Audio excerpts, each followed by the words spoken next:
Hello everyone, I'm Shmiti. Welcome to Property Portfolio Show. Today, once again, we are covering the topic of loan and mortgage. And again, as per our well-wishers' request, we are only focusing on first-home buyers.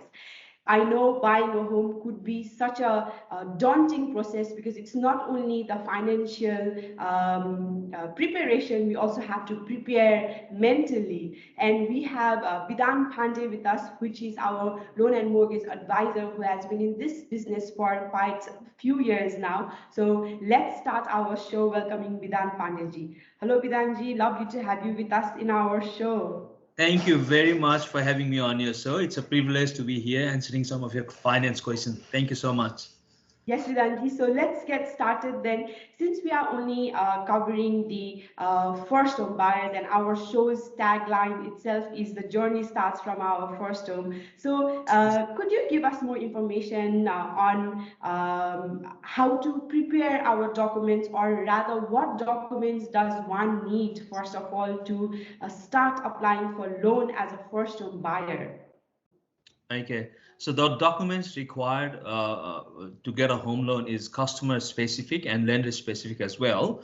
But to give you an example, a general documents required, would be, ID documents for the customers, two forms of ID usually. And then to verify income, the lenders will require at least, two pay slips if you are employed for somebody else, if you are a PAYZ employee, income statements, bank statements showing the salary credits coming into your account. If you are self-employed, there's a couple of years of tax returns that would be required along with the notice of assessment. If you got a company, financials for the last 2 years would be required as well. That's to verify your income. If you've got existing debts, personal loans, car loans, credit cards, then 3 to 6 months of, statements to verify the conduct of those credit facilities would be required as well. For migrants and immigrants, if you are a passport holder of another country other than Australia, then the lender will require, a PR grant letter to verify that you are a permanent resident of Australia. Those are pretty much general documents that's required, but obviously it depends on the customer specific situation and the lender that the customer is going ahead with. All right. And also, in this kind of loan, when we do apply for loan via any lender, let's say, are there certain fees in it, and how does one calculate these fees on the loan itself? Again, this is lender specific as well, Smriti. So what happens is, I've got 45 banks, in my panel, and all of their policies are different. All your fee structures are different. Yeah. So some lenders will charge, 100, 200, 300, up to $600 of application fee. Some will not charge any application fee whatsoever. Okay. Some will charge few $100s of settlement fee, $200, $300 depending on the lender. Some would charge $0. They won't charge any fees, settlement fees whatsoever. Okay, so it depends from lender to lender. Most of the lenders, however, they will charge an annual package fee of roughly around $400, per annum. And some, only a couple of lenders out there who don't charge that annual fee, but most of the lenders will charge you an annual fee to give you a discount on the interest rate, to give you an offset account, debit cards to use, and so forth. But it all depends from lender to lender. So I don't have a specific answer to that question as to how much the fees would be. It depends on which lender, which bank the customer is going ahead with. Okay, but so most of the lenders will, however, if the first time buyers are buying property with under 20% deposit, then they will charge LMI, lenders mortgage insurance fees. That's to cover the bank from any default in the future. Okay, so pretty much customer is paying for the bank insurance. Okay, but the customer would not have to put the money upfront from their pocket. It can be added, it can be capitalized within the home loan, so the customer is actually paying the loan and the interest on a monthly basis. So that's one very popular fees, and it also depends from bank to bank as well, and what sort of deposit the customer is coming forward with. All right, Biranji. And also, since we are on the topic of how much deposit that, as per client's situation, financial situation, let's say, we are providing to the bank. So, with your experience, is there any sort of suggestion to our first-home buyers who's watching our show that it should be a certain amount of deposit, or do you recommend your clients to deposit certain amount? What's your experience on this? So it again varies from customer to customer. Okay, so over the last 6 years that I've been in the mortgage industry, 600 plus applications I've settled. A lot of first home buyers. My experience is that a lot of first home buyers, especially first home buyers coming into the market to buy a property to live in, they don't have 20% deposit. It seems 20% deposit for $800,000 purchase price is a lot of money, and then they have obviously stamp duty and buying cost as well, and then when they buy the property, when the property settles, they have to move in, and there's moving cost and so forth. Yeah, so most of the 95% of the time the customers don't have 20% deposit. Okay, so most of the first time buyers, they buy with the minimal deposit. Okay, so what is the minimum amount that's required? As a rule of thumb, 8.5% of the property purchase price plus the cost, the stamp duty, solicitor fees, whatever the buying cost is. That's how much most of my first home buyer customer will deposit. Okay, obviously, if you fall with in that 5%, and you've got 20%, perfect, because you'll be avoiding LMI, lender's mortgage insurance fees. However, if you're waiting for that 20% to be deposited, you have saved that 20%, and you may be waiting for 3, 4, 5 years, and which time you might have to pay much more for that property, and also you're paying rent. So our first home buyers, they decide to get into the property market as quickly as possible with as minimal deposit as required. So about 10% plus cost is what I see most often with first home buyers. Yes, and since we are talking about stamp duty, Biranji, so what about those buyers who wants to, let's say, purchase an apartment or duplex? Is it, or a townhouse? Is it the same deposit that we need? Or does it have some kind of difference in when you purchase house, or when you purchase duplex, or when you purchase a townhouse? Not really in general. Okay, so the lender differentiates the deposit based on the occupancy of that property. Either it's an investment property or a property to live in. Okay, but let's say for owner occupier, first home buyers, owner occupier, the deposit is not differentiated by how much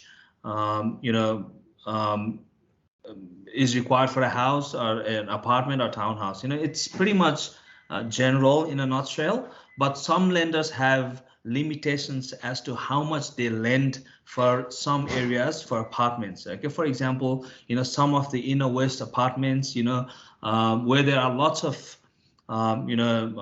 supply, in apartments, some banks have limitations. Okay, they require at least 12% deposit on those suburbs, but with majority of the lenders in majority of the suburbs, whether it's a house or an apartment, townhouse, duplex, the deposits are pretty much similar. All right, and Biranji, so there are few government grants as well for first home buyer. Would you please sort of give us a little bit more information on what these grants are and how much? Sure. So there was lots of grants available until last year, till December. It got extended till March this year, I think. But now there's not much like before. So what we have available now are the stamp duty exemption for first-home buyers. Okay, if you're buying an established property or a property that's already ready to move in, brand new, up to $650,000, you don't pay any stamp duty whatsoever. Okay, $0 stamp duty. So from $650 purchase price to $800, $800,000 purchase price, first-home buyers will get a discounted, stamp duty levy as well. So that's there. If you're buying a property, which is $600,000 and less, and it's a brand new house, duplex, whatever the property is, you get $10,000 from the government, as a first-home owner's grant.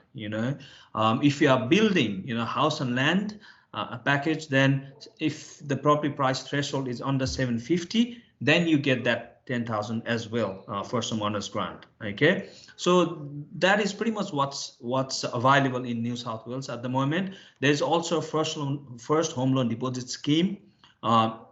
This is 10,000 spots every financial year, available as well. If you are lucky enough to get spot in that 10,000 availability within New South Wales, then you can buy a property for 5% deposit. Obviously there's eligibility criteria that you have to meet, but it's a very difficult challenge because there's 100,000 first-home buyers and there's only 10,000 spots available. So I think that spots has already been exhausted with most of the lenders.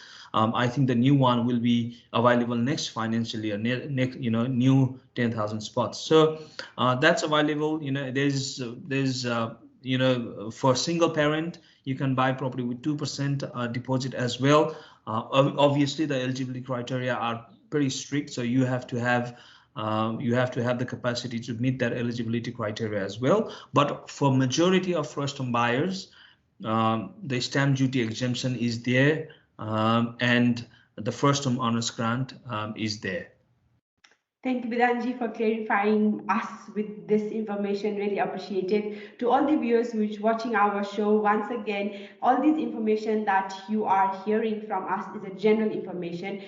If you have any specific question that you would like to be answered depending on your condition or situation, please feel free to contact us and we'll direct you accordingly. Bidanji, so moving ahead, could you give us more information on interest rate? So you know how we have this let's say option to lock in the interest rate. Do you suggest as a first-home buyers to lock in the interest rate? Why? Or if you don't suggest that, why not? Okay, so to answer this question, Smriti, I have to give you a little bit of background regarding the interest rates itself. So there's a couple of ways that you can structure your loan. One is a variable and one is fixed.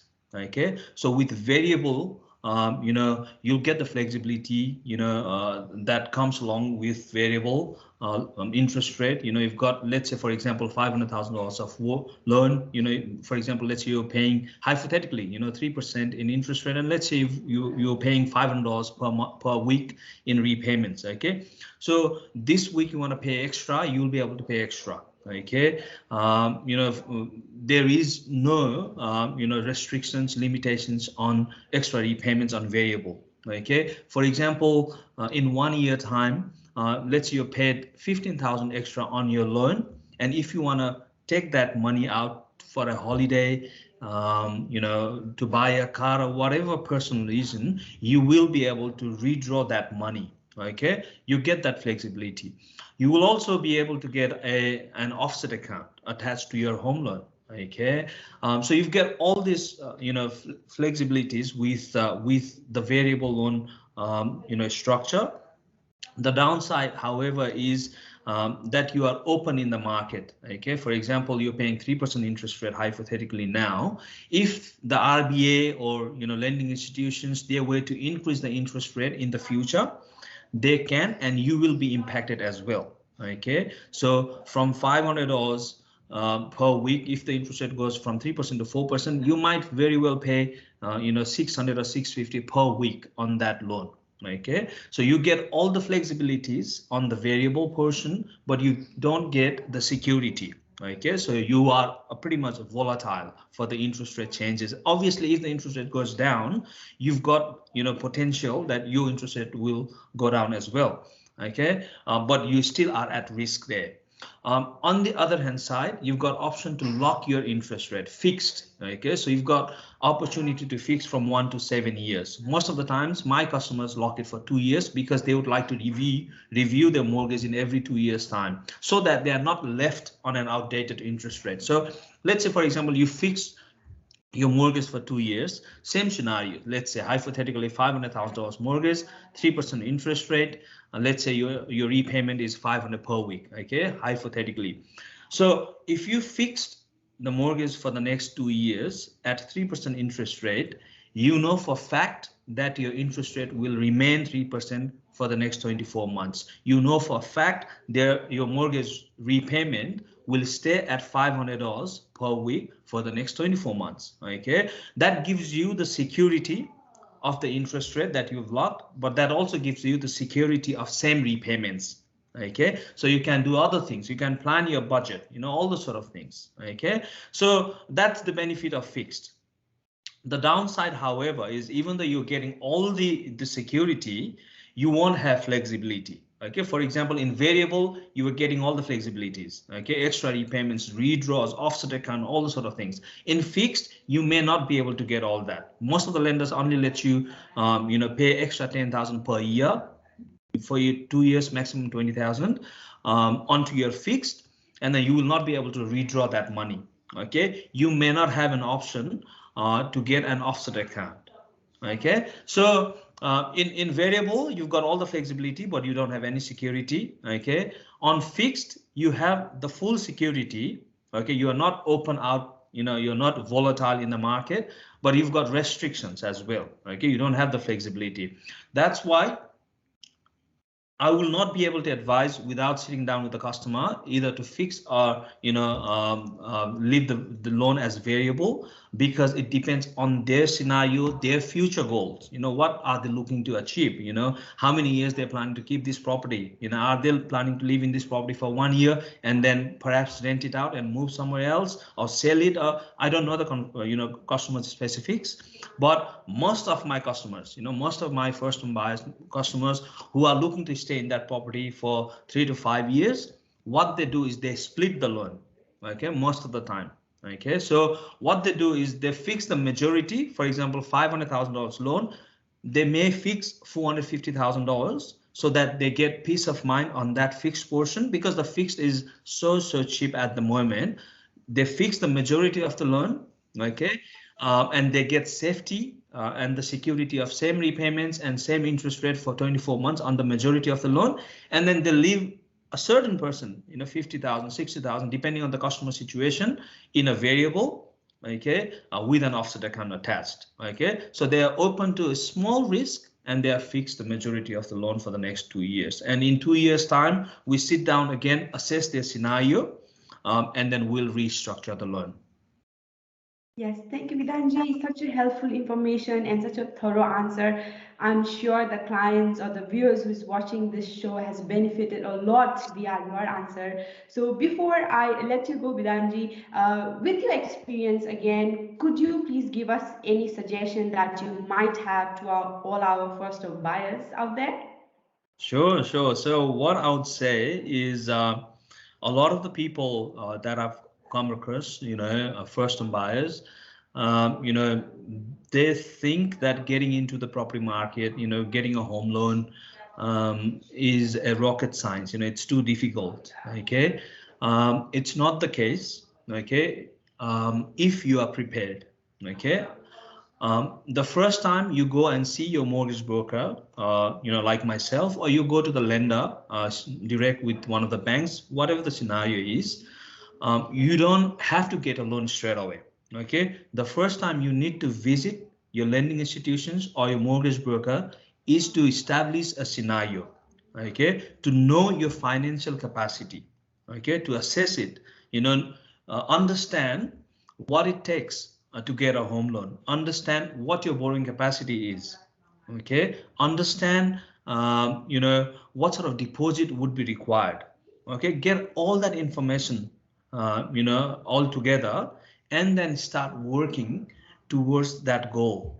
Okay, if you are looking to buy a property, let's say for $800,000, let's say if the required deposit is 80,000, now you have got, let's say, 30,000. Make a plan to start saving so that you've got 50,000 in this period of time. Okay, make a budget, make a saving behavior, and then start working towards that goal. Okay, so that you are loan prepared. Okay, finance health in Australia is as important as your physical and mental health as well. Okay, every lender in Australia will check your credit history. You will check your credit file, will check your statements to see your conduct. Okay, that's why make sure that your credit file is very good, your credit score is SMIC. Make sure that you are maintaining your conduct on your savings account, on your existing liabilities, credit cards. Make regular repayments. Don't spend too much money on gambling and alcohol and all the sort of things, because the lender will be able to see. Okay, very popular in Nepali community I've seen is a lot of customers are involved in a cheat fund, a rather commonly known as dukuti. Okay, so lenders has issues with that. So make sure that when you are ready to apply for a loan, you've got very good history overall, altogether in all your finance facilities. Okay, so once you are prepared, the process would be very, very smooth and cruisy. Yes, thank you, Bidanji, very assuring. And also this might be a very deep question, but again, there might be some clients, let's say if they want to purchase a first home of a 800,000 K, and let's say they have deposit ready for $30,000, for example. But let's say even if they are prepared financially, they may not be prepared mentally. So do you have any suggestion for those clients or viewers who are not prepared mentally? First of all, obviously the 800,000 purchase price, 30,000 deposit won't be enough. Just joking, but so obviously taking on a huge lump sum of debt is nerve-wracking, without a doubt. Okay, but you also have to think that one day, sooner or later, you'd need a place of your own. Okay, that's given. We all do. Some people, some of my customers who started with one property, now has 8 properties. Okay, they are investors. They want to build property in portfolio so that eventually they have got a residual income, or when they retire, they've got properties, not just properties that's been paid, so that they can relax, have a very good retired life. Okay, but some people just want to buy one property, like a family home, so that they can raise their children there. Okay, so eventually you want to settle in Australia, you want to be buying your own property to live in. You can't just be paying somebody else's mortgage every week in a form of rent. Okay, so be prepared. There's don't go too higher than what your capacity is. Okay, stay within your capacity, on your comfort zone. Plan ahead. Some people I see, they want to borrow a ridiculous amount of loans. They want to buy a massive house, big land, huge house, 5 bedrooms, and they would be struggling to pay their mortgage on a weekly basis. Okay, so don't do that. Okay, to start off with, to get the feel of the mortgage, start with small. Okay, whatever you're comfortable with. Okay, most of the time try to match your existing rent, if not $100, $150 extra per week from what you're paying right now on the rent. Get the feel of mortgage for the next couple of years, and if you want to upgrade, then upgrade. Okay, otherwise if you plan ahead, Okay, you've got some sort of savings in an emergency fund, as well, so that if something happens in the future, you've got some funds to cover for 2 to 3 months until you found some new job, or your situation is improved. It shouldn't be an issue whatsoever. It shouldn't be. Buying a house is a very something that is a very people should take pride of. It's a massive, massive milestone for anybody to buy their own property. So it is not that nerve-wracking as long as you've got the capacity, you've got the right planning on place. It can be doable. But obviously you have to remain within your capacity. Okay, don't go too high at the first go. Yes, thank you, Vidanji, once again. Truly appreciate your time, your valued information. It's really helpful. To all the viewers out there, if you have any question that you would like to be answered once again, depending on your situation, please feel free to contact Vidan Pandey or feel free to contact us, and we will guide you hopefully in the right path.